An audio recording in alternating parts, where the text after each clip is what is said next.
All right, so we can move on, right? Yes. So the nurse is to administer 4 medication to the client through the NG tube. One of the medication is a tablet that has been crushed. One is a capsule that has been opened and the powder removed. And 2 are supplied in a liquid form. So how should the nurse administer this medication? 4 of them. So what needs to be done first? I think the The nurse liquid? should add mix the medications individually Yes, and administer mix with the water with water individually, then and administer. administer one at a time. That's part of the answer. Any flushing of the tube that needs to happen before and after? Yes, before and after. No, And after the first medication, the nurse should flush the tube, then yes, administer the second medication. then flush again, Then again, then the next administer the third. one, Yeah. then flush again, then the third one, then flush again, Yes, again. Yes. the fourth one, and then in the end also flush. Make sense? Everybody can visualize it? Yes. Okay, that's the right answer. So we are not mixing all the medications together. We are not mixing any powder with the liquid, right? And we remember to flush before, after, and in between of each medication.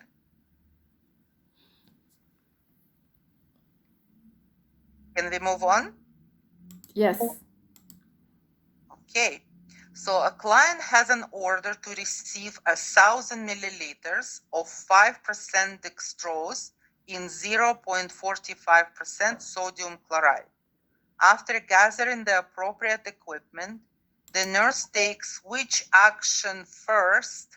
Remember the skill? Yes. Before spiking IV bag with the tubing. She closed the clamp. Yes! Yay! So it doesn't matter what we are infusing, right? So it's very important to remember that before we spike, we need to ensure that our line is locked, so we are in control. To avoid the flooding. No flooding. Okay, this question is for the calculation. So the client has ordered a bolus enteral feed of 355 milliliters of Isosource. This is the name of the formula. To run at 150 milliliters per hour. When the nurse arrives at 7 o'clock, there is 175 milliliters of feed left in the bag. Assuming that the feed is running on time with the flow rate of 150 mils per hour, how much longer would the nurse expect the feed to run before it's completely finished? Calculation. So 175, right? We are dividing it by 150 mils per hour, and we are multiplying it times 60 because we need to make sure that we do precise enough to the minutes. So what is the result?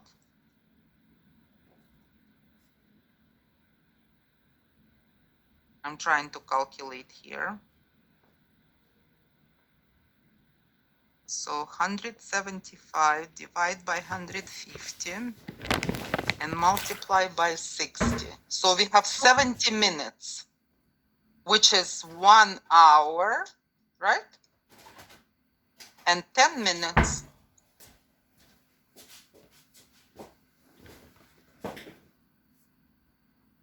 Everybody's okay? Yes.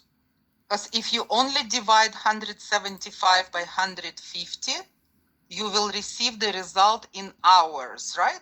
And the numbers after decimal point would be the parts of the hour, not the minutes, right? Because remember, 1 hour, it's not 100 minutes, it's 60.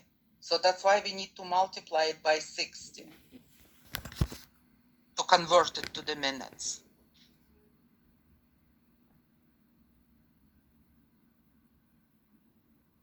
Just remember the formula, it makes it so much easier. Is that the D over H times?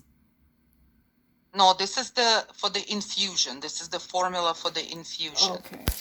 The volume divided by the time, by the flow rate. So you will get to the time, but we are converting it in minutes. That's why we are multiplying it by Okay. 60. Okay, so the volume multiply. The volume divided by the flow rate, multiply by 60 to convert it to the minutes. Yeah, it's just that like in maths, I kind of learned it different. So Whichever way will bring you to the correct answer, it will? Okay. I'll be happy with that. But that was the example given in the exercises that we did in class, and I Yeah, kind of went with it. I understand, yeah. Okay. A nurse is preparing to administer medication through the NG tube that is connected to suction. This is very important. What is the most accurate procedure for the medication administration? So Hannah just told us the whole procedure for the medication administration through the NG tube. But in that case scenario, it was not mentioned that the tube was connected to the suction, right? And if it is connected to the suction, it removes everything from the stomach.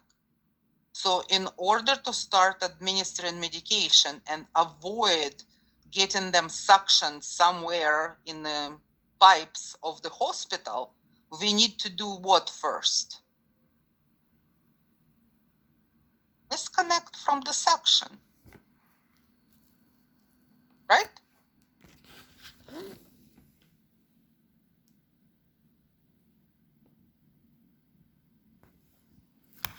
Try to visualize the situation. The first step would be disconnect the tube from the suctioning, then flush the tube, administer medications, right? Then flush the tube again. And should we reconnect to the suction right after? I think you have to wait for 30 minutes before you. Yes, Absolutely. that's what I Wait for remember. 30 minutes. This is how long it takes for the medications to be absorbed in the GI, right? Because if we reconnect to the suction immediately, we'll just remove them immediately. So I think everybody is okay with this process. Right? Right. Can I move on? Yes. Yeah. Okay. Yes. While the nurse is assisting a patient in taking their medication, okay, this is very practical situation. The medication cup falls to the floor, spilling the tablets. What is the nurse's best action at this time? What are we gonna do?